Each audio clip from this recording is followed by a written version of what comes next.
जी, break से आगे वापस आपको एक बार फिर से कहेंगे खुश आमदीद एंड सुबह खैर। और बात करूंगी कि चाहे ऑफिस हो, घर हो, या आप कोई भी अपने फ्रेंड से मिलने जा रहे हो, तो आपको जब मिलते हैं, आज जैसे मिले हैं और दूसरे दिन जब आप दोबारा से मिलते हैं, तो पता चलता है भाई आज तबीयत जो है बहुत नासाज है, कुछ वायरल इन्फेक्शन चल रहे हैं जिसकी वजह से कभी गला ख़राब है, बुखार है, या फिर कुछ ऐसा खा लिया जिसकी वजह से जो है डायरिया हो गया है।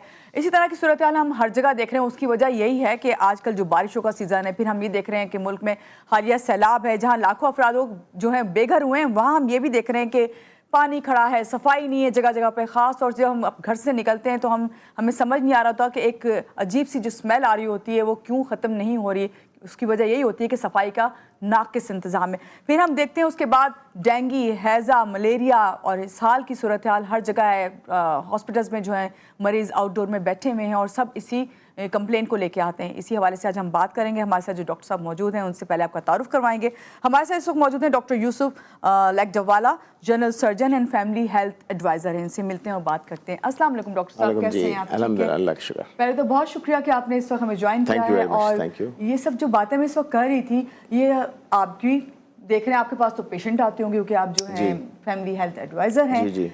तो ये बताइए सबसे पहले तो इस वक्त जो सूरत हाल चल रही है, इसके हवाले से आप क्या कहेंगे? किस तरह से जो है इस वक्त हमें अपने आप को बचाना है इस सबसे? देखिए, ये कोई नई बात नहीं है। बारिश का मौसम आता रहता है, जाता रहता है और हमेशा से आता रहा है। लेकिन क्योंकि ग्लोबल वार्मिंग है और क्योंकि ग्लोबल वार्मिंग की वजह से ये बहुत ज़्यादा इस मरतबा जो है इफेक्ट बहुत ज़्यादा हुआ है, तो इस मरतबा शिद्दत से आया है।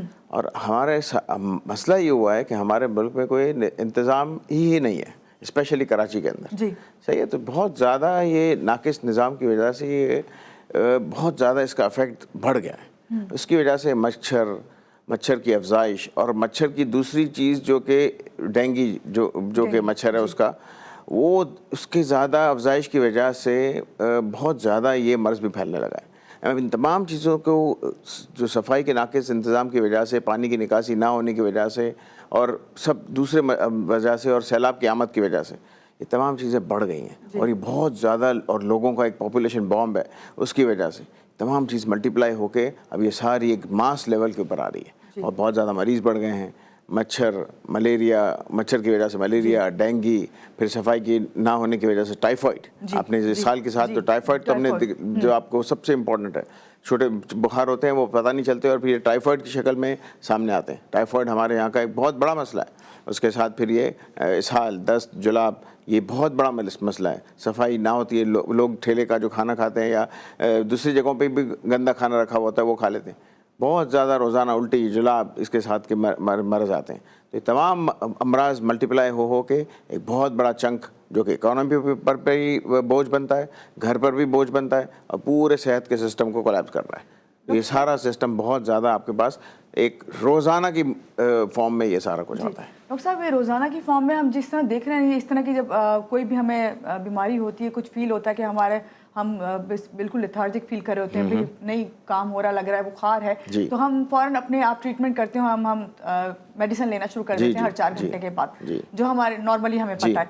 मगर कितने दिन तक अगर आपको बुखार इस तरह ही ऑन ऑफ होता रहे तो आपको टेस्ट करा लेना चाहिए कि कहीं टाइफाइड तो नहीं हो? कि टाइफाइड सबसे ज्यादा बिल्कुल आपने अभी जो जिक्र किया, टाइफाइड जो है, टाइफाइड आपने बहुत अब सबसे इम्पोर्टेंट यहाँ क्या है कि पानी जो है इंतहाई, कराची का पानी, एक तो पानी मिलता नहीं है, दूसरा जो मिलता है वो इंतहाई कंटामिनेटेड है। जो कंटामिनेटेड पानी जो है उसके अंदर सॉरी टू से मतलब गटर का पानी भी होता है इसके अंदर, और वो कम मिकदार में भी हो तो टाइफाइड, जरासीम तो और जरासीम का जो जरासीम जो है उसमें गटर का पानी हो तो वो टाइफाइड के जरासीम तो हर जगह पहुंच जाते हैं। अब जिसकी इम्यूनिटी नहीं होगी, कुव्वत मुदाफ़त नहीं होगी, तो वो तमाम जरासीम जो है वो पहुंच जाएंगे और वो फ़ौरन से टाइफाइड का सबब बनेंगे या इसहाल का सबब बनेंगे, दस्त का सबब बनेंगे, डायरिया का सबब बनेंगे।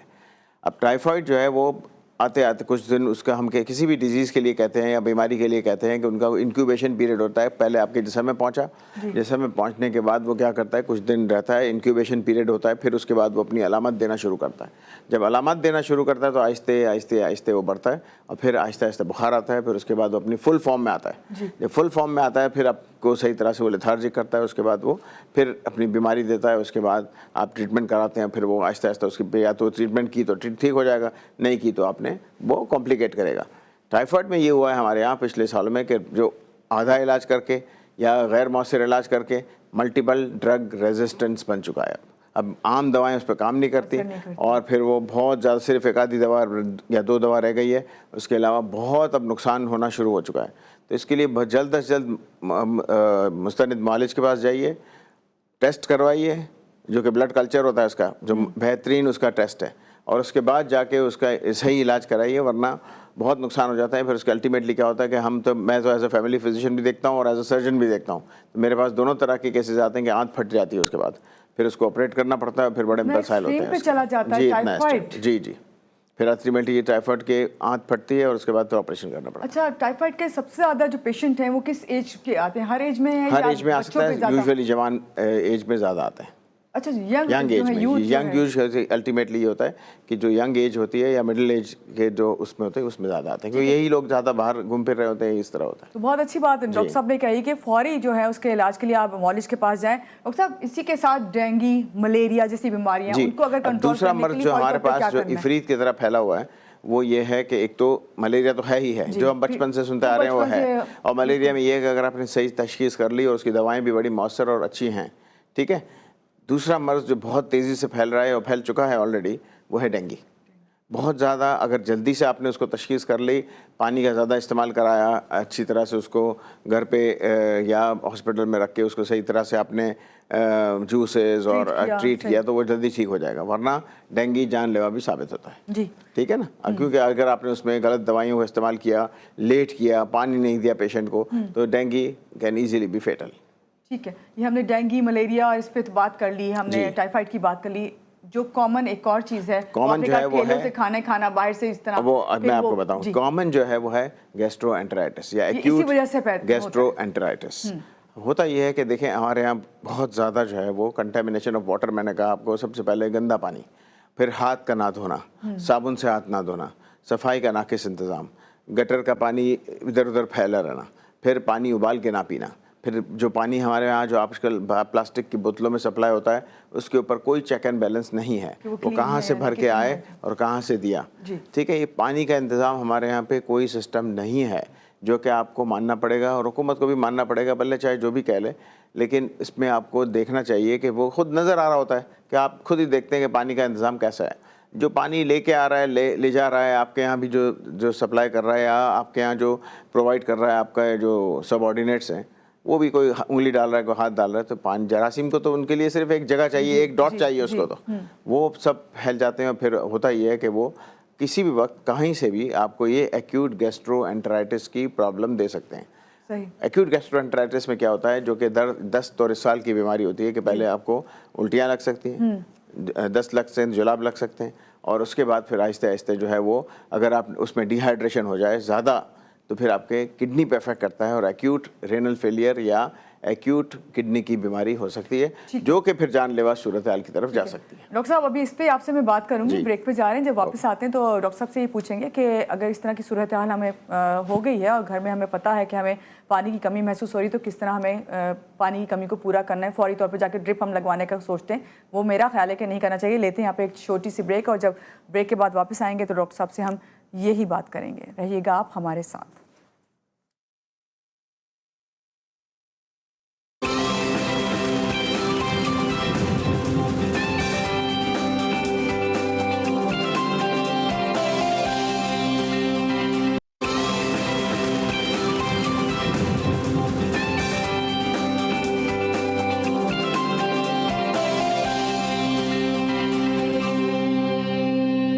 ब्रेक से आ गए वापस, और हमारे साथ हैं डॉक्टर यूसुफ साहब, जिससे हम बात कर रहे थे कि भाई आजकल जो मौसम है जिसमें हम सब जो हैं वबाई अमराज का शिकार हो रहे हैं। घर में अगर 4 लोग हैं तो 1 या 2 तो ज़रूर कुछ ना कुछ मसले के साथ जो है दिन में एक दूसरे के सामने आ जाते हैं। ऑफिस में देख लें, आसपास। हम डॉक्टर साहब बात कर रहे थे कि डायरिया अगर हो जाता है और पानी की कमी सबसे पहले हो जाती है, तो पहले हमें क्या स्टेप लेना है घर में? सिंपल स्टेप जो है वो डायरिया में ये है, अगर डायरिया के साथ वॉमिटिंग नहीं है तो आप ORS का सोल्यूशन, निमकोल का सोल्यूशन जिसे कहा जाता है, ठीक है, वो सिंपल है बहुत। या फिर नहीं है आपके पास निमकोल का सोल्यूशन, तो आप जल्दी से 2 गिलास या 4 गिलास पानी लें, उसके अंदर 1 चम्मच 1 चुटकी नमक डालें, एक चुटकी जो है उसके अंदर जो है वो शक्कर डालें, थोड़ा सा लेमन डालें और ये पिलाना शुरू कर दें।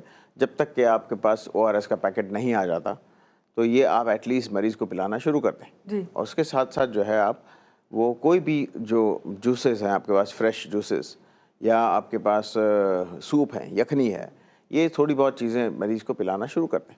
तो रिहाइड्रेशन हो करना बहुत ज़रूरी है। और ख़ुद इलाज करने से बेहतर है कि आप जल्द से जल्द नज़दीक के डॉक्टर के पास, मुस्तनिद डॉक्टर, ये कोएक्स, अताई, होम्योपैथ, हकीम, उनके पास जाने से बेहतर है कि ये काम करें आप। उससे फ़ायदा ये होगा कि आपके जल्द से जल्द जो है ये सारी ट्रीटमेंट हो जाएगी। देखें, हकीम मोहम्मद सईद बड़े ज़बरदस्त हकीम थे, जो कि मुस्तनद हकीम थे, हमदर्द के जिसका है पूरा। वो ख़ुद कहते थे कि कुत्ते के कांटे का इलाज, हार्ट अटैक का इलाज, फ्रैक्चर का इलाज और सांप के काटने का इलाज, ये सब हिकमत में नहीं है। ठीक है, तो ये सब के पास आपको डॉक्टर के पास जाना पड़ेगा। ये तमाम चीज़ें, कैंसर का इलाज, ये सब हिकमत में नहीं है। तो आज इतनी सारी अमेरिका के अंदर ट्रीटमेंट हो रही हैं कि सारे हकीम वहाँ तो नहीं चले। जैसे जैसे साइंस और टेक्नोलॉजी आई उस तरह बीमारियां भी आ गई। लगता है कि चीज़ें हुई अल्हम्दुलिल्लाह और लोग सर्वाइव कर रहे हैं। साइबर नाइफ क्या है?